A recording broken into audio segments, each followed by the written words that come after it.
back. I'm Tedward, and welcome to my friend David's brand new Porsche GT4 RS. It's cobalt blue metallic, and I'm going to be doing my morning commute in this wild monster today because I've got to go over to Bond Group to shoot a car for Bring a Trailer, and somehow this landed in my driveway. We drove back from New Jersey Motorsports Park super late the other night, and after about 8 or 9 hours of driving, we did not want to unload my Honda. So this was the most available car sitting at Garage 42. So he goes, why don't you just take the 4RS and go enjoy it? Now, I made a big faux pas. I left the nose lift up. You're never supposed to park with the nose lift up because it doesn't look good, but it doesn't matter. Anyway, the coolest thing about the GT4 RS, if you do not know, is that they finally gave up the ghost and stopped holding the Cayman back. So this finally has the 4-liter flat 6 from the GT3. Now, the GT4 has a 4-liter, but remember, that 4-liter is not the GT engine. That's essentially the 3-liter twin-turbo engine that you find in all the Carreras. They lop off the turbos, they punch it out to 4 liters, and boom, there's your car. This now revs to 9,000 RPM. You also get lots of great suspension bits. You've got carbon brakes, and he made sure that these calipers are black because it would be gaudy to be yellow or red. We don't want that. We're wrapped in the Dunlops. So here's the thing. You usually don't get to choose whether you get the Dunlops or the Michelin. So this is the Dunlop. Either you're getting a Cup 2R or these Dunlop Sport Max Race 2s. They're both very, very sticky, and that's fine. Maybe we'll throw some Nankangs on there later. Carbon hood with the NACA ducts for cooling. These beautiful little ducts to keep pressure low in the wheel wells. And man, the bodywork on this thing is so cool. You can see it's kicking up rocks and stuff. You are just going to have to deal with a lot of potential dangers from the rocks, but this has been treated and wrapped by Ammo NYC. Larry Casella personally did all the work on this car, except I think he has a wrap guy who does the actual PPF. We've got this gorgeous swan neck spoiler, and man, does this have a lot of real estate. This carbon spoiler is pretty darn big. But anyway, we need to get to work, so let's jump in and use this as a car today. We'll rev it out and make some noises. Now, PTS RS, our friend Will Lee, helped spec this car as well, just like he did with the Maritime Blue Spider. So it's always nice when you have a friend with incredible and impeccable taste to make sure that what you're doing is going to look good. So let's set this up a little bit. There we go. Foot on brake, left entrance on the ignition. And I love that they didn't do that silly perma key that they have on the 911s.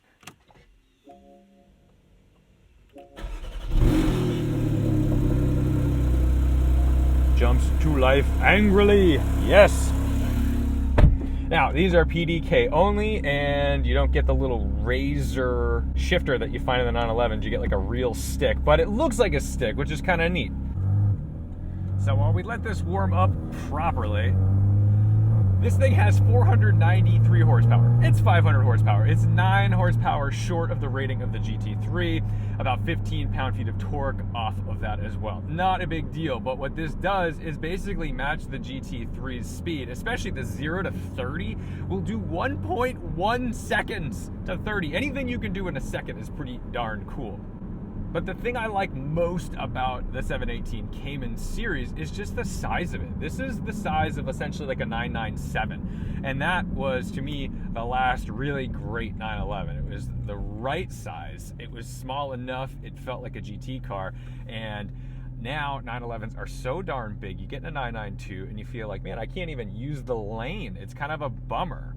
Down here, we've got our Sport PDK, Sport suspension, our traction control, our exhaust, and of course our nose lift, making our lives nice and easy to make sure we don't destroy anything up front when we go over railroad tracks or speed bumps. Driving this normally is actually really easy, but even at these really low RPMs as we're warming it up, I can hear the intakes right next to me. That's the craziest thing about this car, is that this GT3 engine sitting right behind me, and I've got intakes right there, so you can hear it just like literally just sucking in air.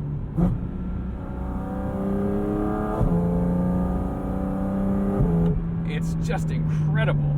All right, we're gonna slow down. We've got no one behind us. Nose lift going up. nice and quick, which I love. There we go.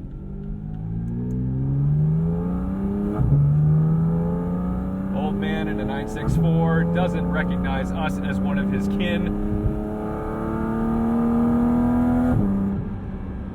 That's like just kissing the throttle. What an incredible thing. I cannot wait to show you what this sounds like with some revs. These paddles are perfect. PDK is so lightning fast. Sometimes these types of vehicles are a bummer. People are like, man, it's not a manual, so it's not good. Trust me, it's fine as a PDK only vehicle. Is this seriously a Crown Vic still in service? No, okay, it's not a cop car. It's like water or something. That would have been crazy.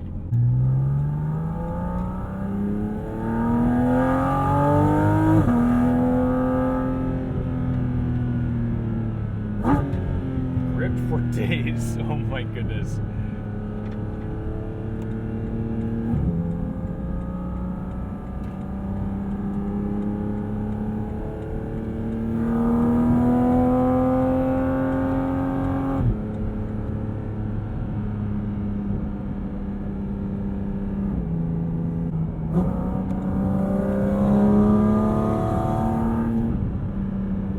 Visibility is interesting in this car because you're low, you've got kind of a bubble, but you don't have any rear quarter glass because that's the intake in the car. It's in the car. I can touch it. I can touch it back here. It's ridiculous. Let's get a little taste of some revs.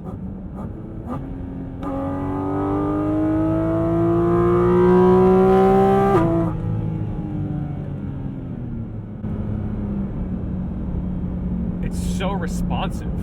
This engine is nuts, and it makes so much more sense in this than it did in the GT3. Sorry, GT3. I love the GT3. I think it's a wonderful car, but this is better. This is the best Porsche they make. This is the best thing in the world. This is all we've ever wanted. We once took the engine cover off of a 987 Cayman and drove around with it, and the most exciting thing about it was having that intake in the car and really hearing all of it. This is as close to that as you get. I made a video about that. We drove it at night, and this thing kind of sounds just like that. This is like you've uncovered the engine behind you. It's nuts.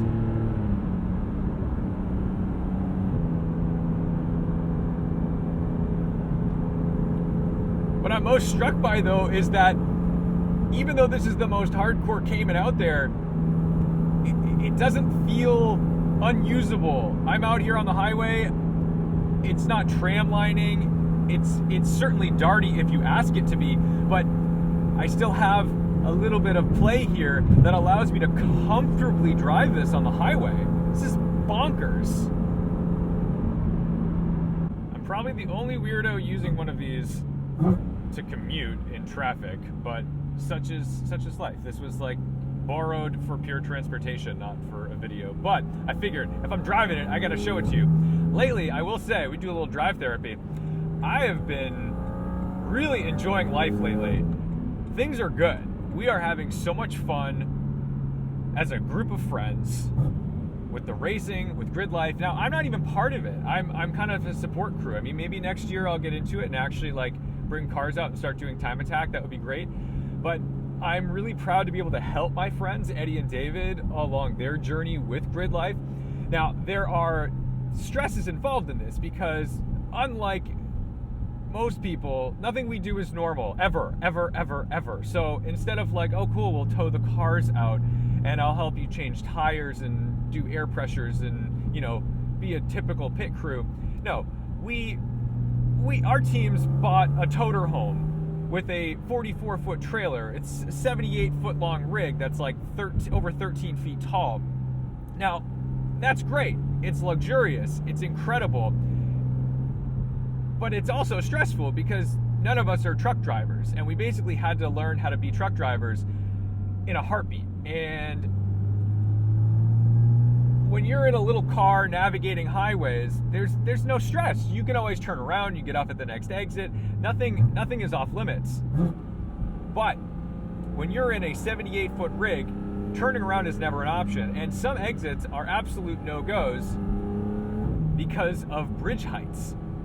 You don't want to get stuck on a one-way road when you can't get away from it.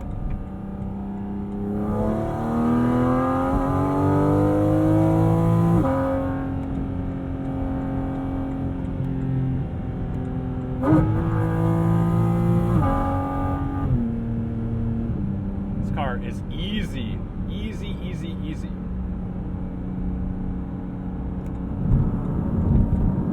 Quite the opposite of the Freightliner Toter home that we've got. But anyway, I basically had like nightmares about that thing for a week before we actually got going, because I really did not want to be in a situation where we shut down a highway because we had to stop at a bridge that we couldn't get past, or God forbid we hit something, or we get in some kind of kerfuffle with a truck stop fuel fill up or something. No, but it all went okay because we had a healthy amount of fear. And that's the one thing that I have to realize about myself, is that I let fear stop me from doing things all the time. But a lot of times what it's really doing is it's making me have some respect for the responsibility that I should be engaging in with whatever activities I'm doing. Some people just say, yeah, send it, whatever, I'm not afraid of anything. And that's good to be a little bit fearless, but that also means that you might be careless. And being careless in a rig that large, that could really do some damage. But first,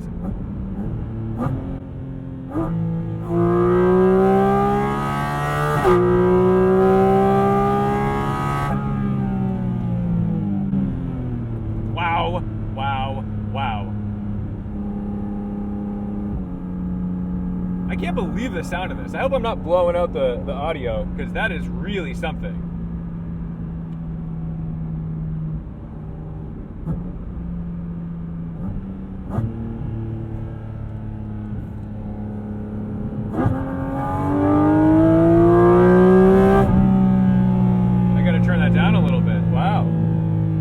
Is that crazy?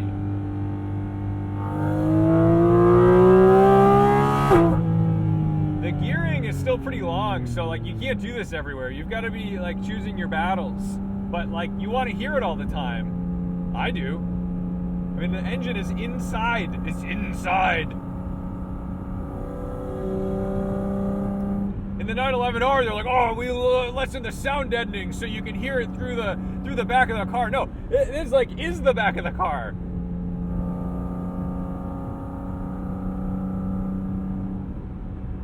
I might have to make some financial space in my life for this car. It starts at 140 grand. I don't know if I can get an allocation now. It would be a big, big, big purchase, and I should really just be buying a house, but the market is so depressing and horrifying every time I look at Zillow that maybe I should just live in a tent and buy a GT4 RS instead.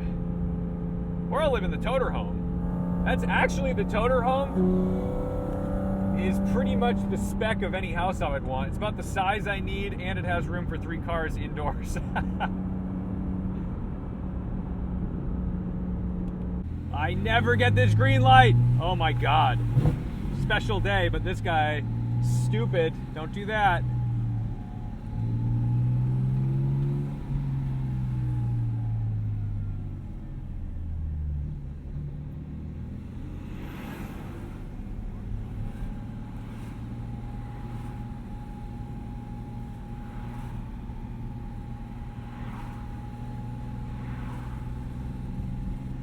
All right, and there's the car we're shooting today, the Cayman GT4 RS.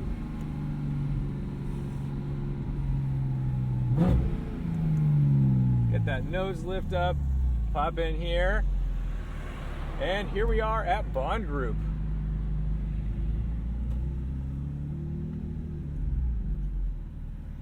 Howdy.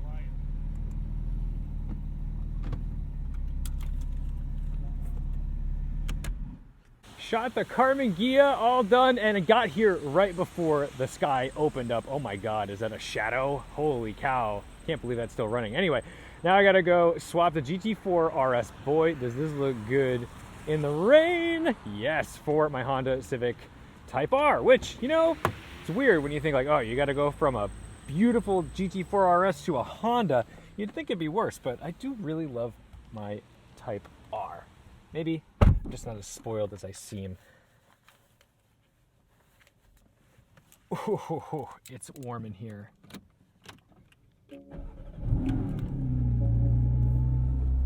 Yes, use Apple CarPlay, thank you. And please, max AC. Oh, so much better. I gotta go get fuel because I want to be a good doobie and leave David with a full tank. Oh no, all right, we're not gonna go to this gas station because when they're fueling the tanks, when they're putting fuel in the big underground tanks, it can mix everything up, and I've been told that you want to let it settle to the bottom. So you don't want to put fuel in your car when that's happening, because you have more likelihood of getting a bunch of sediment and ugly stuff in your car. That could be complete bollocks and BS, but not worth it on the new 4RS. So we're going to continue on. We'll find another gas station.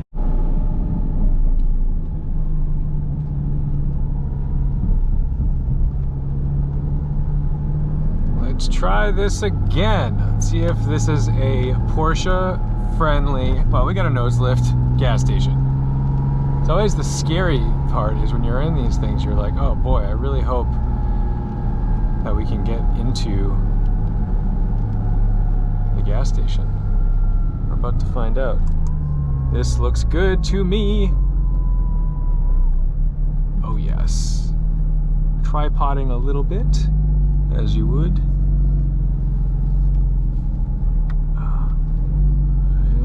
Go.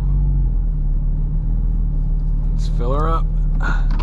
This is why I hate going to full service stations, because my gas finished pumping a while ago, but I gotta sit here and wait to pay. And I wouldn't have to sit here to wait to pay if I just did it myself. I could be gone by now. Actually, I could have been gone about 3, 4, 5 minutes ago. But here we are, for the luxury of someone else pumping your gas. All right, maybe if your Commute has a bunch of crummy roads like this on it, it's not ideal. Then you need the Land Rover. But, oh, the kid loves it. I got a point from a non-verbal aged child. That's how you know you're in something cool. We're gonna let this fella go. Oh, well, I guess we don't have to.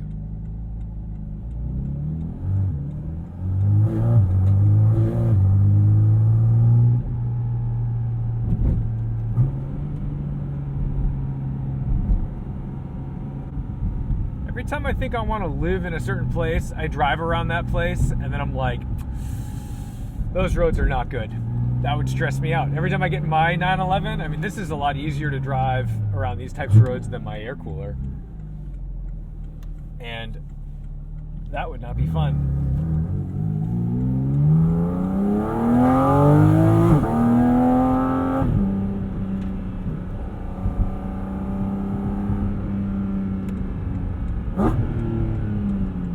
Home sweet home.